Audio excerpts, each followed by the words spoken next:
Here we are, another week of the 99% Local podcast. After this week's show, there are only 2 more episodes left for what I'm calling Season 1.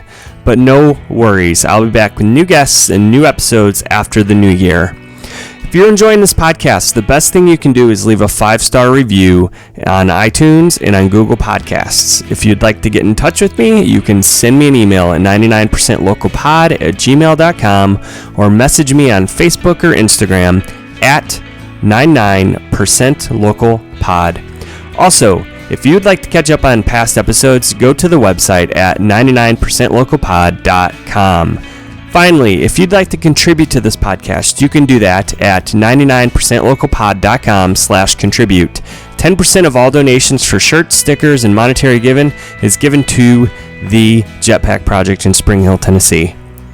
My guest on this week's show is a very funny dude and up-and-coming comedian.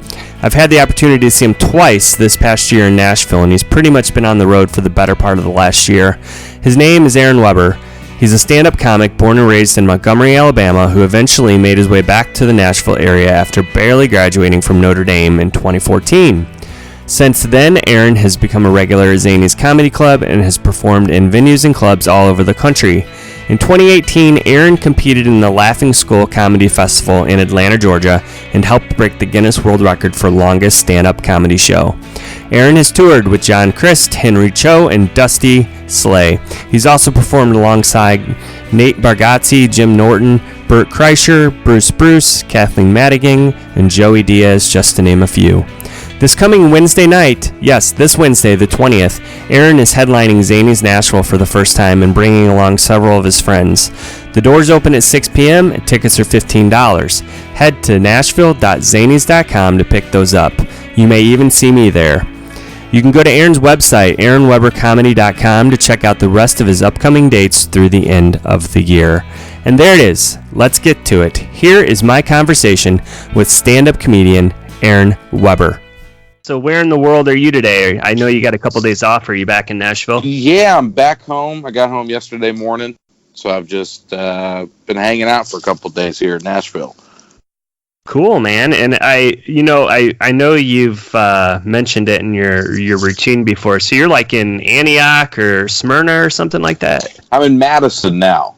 Madison, okay. Yeah, moving on up. I lived in Antioch for a while. And before that, Millersville. So I've kind of been all around the city out here. All right, cool. Yeah. So how's the tour going? It's been going great, man. It's been going great for sure. We got a few weeks left. Just got back from tour of the Midwest. Went through Illinois, and it's been awesome for sure. The shows have been really awesome. Yeah, so I was going to ask you about those Illinois shows. I'm actually from Kankakee, Illinois, which is right there. Are you really? By Bourbonnais. Oh, that's so funny. Yeah, we were just there. We did the show in Bourbonnais. And so, part of the show with John is every show we do a tour of the town where we drive around the city and sort of talk about where we are. And so I did a lot of research on Kankakee. And the whole back and forth with David Letterman. As a Kankakee person, how do you feel about all of that? I didn't live actually in the city, so I didn't really care. I lived out in the country, but no, I thought it was pretty cool to get recognized, by David Letterman and get those gazebos. And I think they took down the gazebos or something and built some chairs and gave them back to the Letterman or something. My understanding is they destroyed one of them and built a rocking chair from the wood and sent that to him as a retirement present. Yeah, that's what it was. Which is a funny way to bookend that story. So did you guys get around Bourbonnais or Kankakee to do anything? Not much. Because we were on campus of Olivet Nazarene, right? I think. Yeah, so we were there most of the day, and it was actually a pretty miserable day weather-wise, which has been typical of our experience in Illinois. Because I remember last year we were in Peoria, and there was a tornado warning during the show, And then we're back in Bourbonnais, and it's freezing cold rain, sideways rain most of the day. So I was like, maybe Illinois just doesn't want us there, you know? Yeah. So let's dig into this, man. Sure. You're originally from Montgomery, Alabama, right? Yes, sir. Okay. So born and raised there. Born and raised in Montgomery, Alabama. I moved to the Nashville area when I was a junior in high school because my dad just got a job up here, so the whole family moved up to Hendersonville specifically. But I didn't want to go. I didn't want to move because I was born and raised. All my friends were down there, and now 10 years later, I'm the only one of my family still here. So it's funny how that worked out. Yeah. So you moved to Nashville. I know you went to Notre Dame. You're a graduate of Notre Dame. Yeah. Your bio says barely. I was kind of interested in that. Yeah, I graduated in, I guess, 4.5 semesters, or no, 4.5 years, because I failed a class my senior year, and I had to stick around and go to summer school. So though I walked with all of my friends, I didn't technically graduate until the next semester. So it was real shaky there at the end, but I I barely made it through. I don't even know what my GPA was. I'm sure it's terrible, but I didn't I didn't include it on any resumes or anything because I was like, you know what? I mean, I'm afraid to even ask what it is. I'm sure it's low, but it was enough to get through and get a degree. So I guess that's all that counts. Yeah. So what did you get your degree in?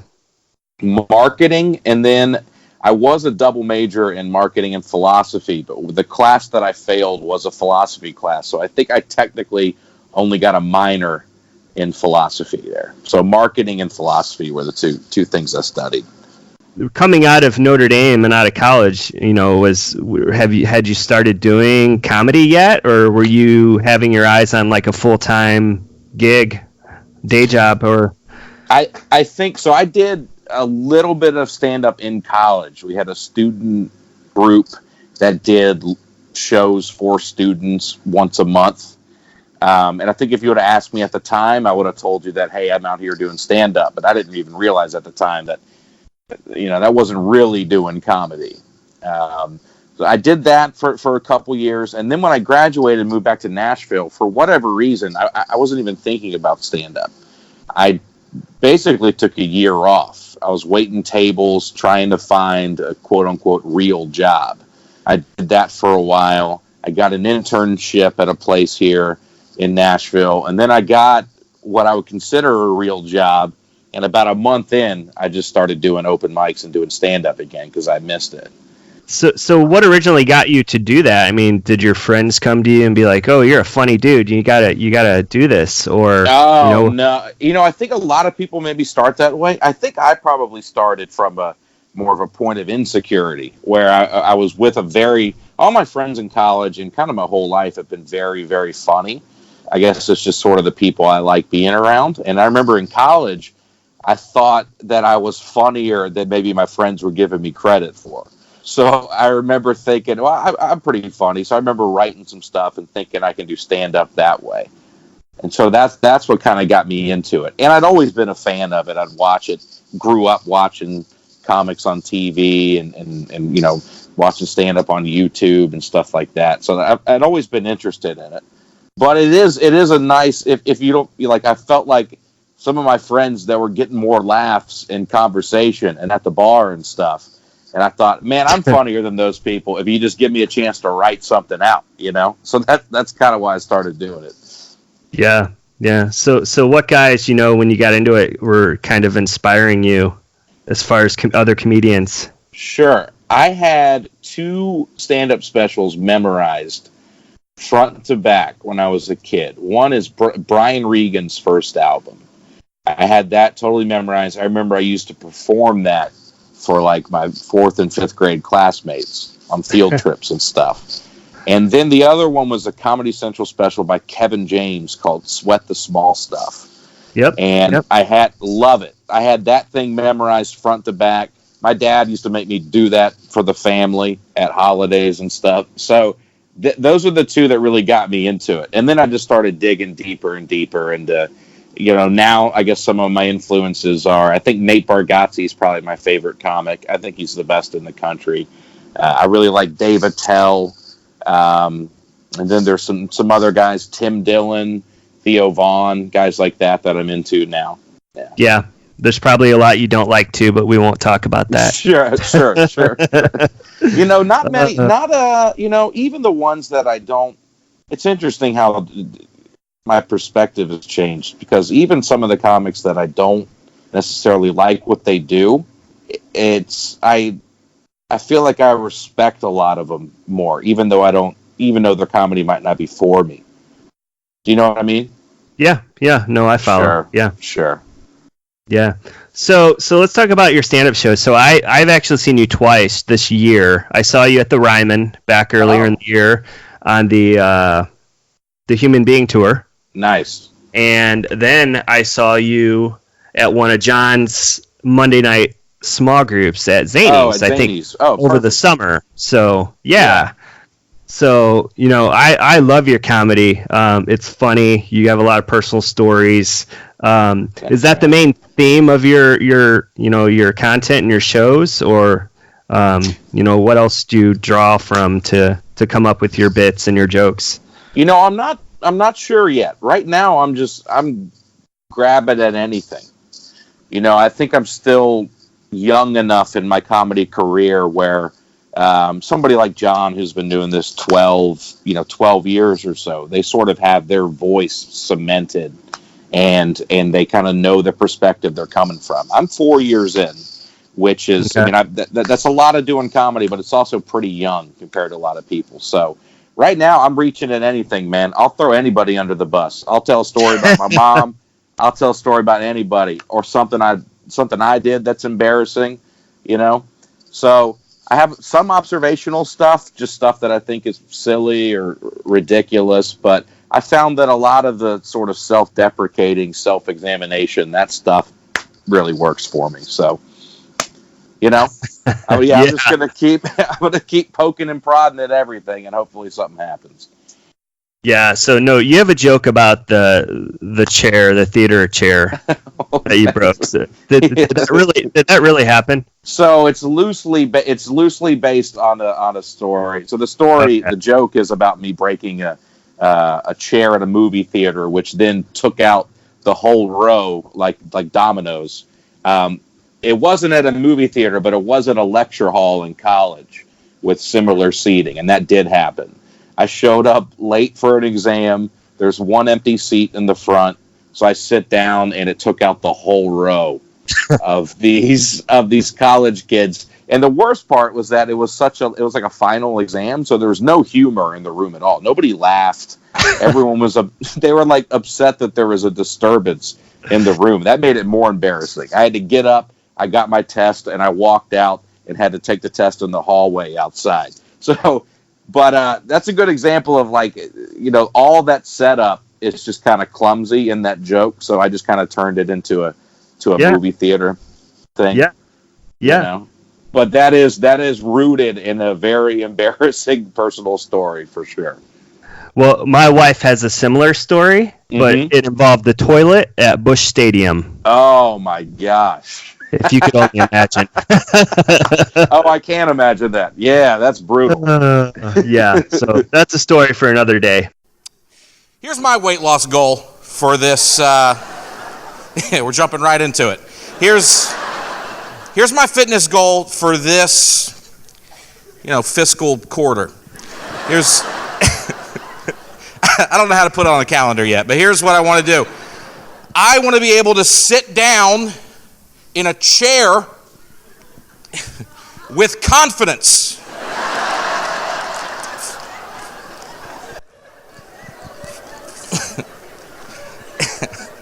It's the last part that's key, because I've been sitting down, but I don't feel good about it, It's always a roll of the dice. I've broken one chair, only one, my whole life. Only one. But I'm here to tell you guys, one is all it takes. If you break one chair, you will think about that chair every time you sit down for the rest of your life. I promise y'all. Mine happened at a movie theater. I took out a movie theater chair, okay? Here's the thing about movie theater chairs. They're connected. So I didn't just take out my seat, right? I took out row J. Just men, women, and children on the ground, raisinets all over the floor. It was a sight to see. And I like to think I'm a pretty educated guy, but nobody ever told me what to do next. After you take out a whole row at the movie theater, I just got up and left. I think that's the right move, right? You can't just dust yourself off and finish the movie. You got to get out of there, right? I will never know how gravity ends, guys. I will never know. I know how gravity works. I'll tell you that much. I got a good lesson on that. Something like that happens, you have to tell yourself little lies to sleep at night, you know, every time you think about it. I think about that day often, and I know how dumb this sounds, but when that chair collapsed, I had a large popcorn in my lap. And a little part of me thinks, man, if I had just gotten a medium, maybe, I don't know what the weight differential is between a large and a medium popcorn, but maybe that could have been the difference, you know? So are you doing this full time? I know actually. Yeah. Pretty new though. It's been okay. I think this is my third week as a full-time comedian. Awesome. So thanks, man. Yeah, it's a big. It's something that was my goal when I started. I remember telling people my goal is just to not have to do anything else. So I've been saving up for a while and kind of getting my ducks in a row, and now I'm 3 weeks in, trying to figure out what to do with my days. That's a big. Yeah. It's a big life change. You know, all of a sudden I don't work until 7:30 at night. So it's like, okay, so what do I do with my days? I'm still trying to figure that out. But I love it, man. It's been great. Hopefully I can keep it up. Well, yeah. So you've obviously been all over the place. And I went back and listened to. You started a podcast earlier this year. Are you still doing it? Yeah. Well, yeah. I mean, I like to think maybe I'll come back to it, but man, it's a lot of work, and I didn't have the passion for it. Yeah. So I did like 5 or 6 episodes maybe, and then I like all of a sudden it's 3 weeks later, and I'm like, I haven't put out another episode. So maybe one day I'll come back to it. But I definitely understand that, one of the key things of making any kind of podcast work is consistency, and that's just something that I haven't had with it. But it was fun, man, and I definitely like being able to hop on and do podcasts like this with you and with friends that have similar platforms. So you went out on the Human Being tour. Yeah. Or I'm sorry, was that the first one? It started last fall, right? Last fall. Okay, the Human Being tour. Right, and that was with John Crist. You were on that, Dustin Nickerson, and I believe that went all the way through the spring, right? Yeah, it was kind of broken up into 2 legs, and first leg was in last fall, and then the spring was the second leg of it. Yeah, and then I was reading, or maybe I heard this on your podcast. You were talking about, breaking some records with that tour as far as the amount of dates you guys did and the tickets sold. Mm-hmm. So can you kind of talk about that? Yeah, it was wild, man. I don't know the numbers off the top of my head, but it was 90 plus shows. All but 2 of them sold out. It was almost 200,000 tickets sold. Pretty crazy to be a part of a tour of that scale. Going to all these cities and things. I'm huge into music. When I go see bands, I'll be like, hey, I saw you 20 years ago. And some of them will be like, I remember that show. I mean, that, is it just a blur going city to city, or... It's a little bit, but you remember certain things. Yeah. Like we were in Davenport, Iowa, and I said on stage, this is my first time doing comedy in Iowa. And then somebody came up to me after the show and said, weren't you here with John in Cedar Rapids, Iowa last year? And I was like, oh yeah, I guess I was. I completely forgot.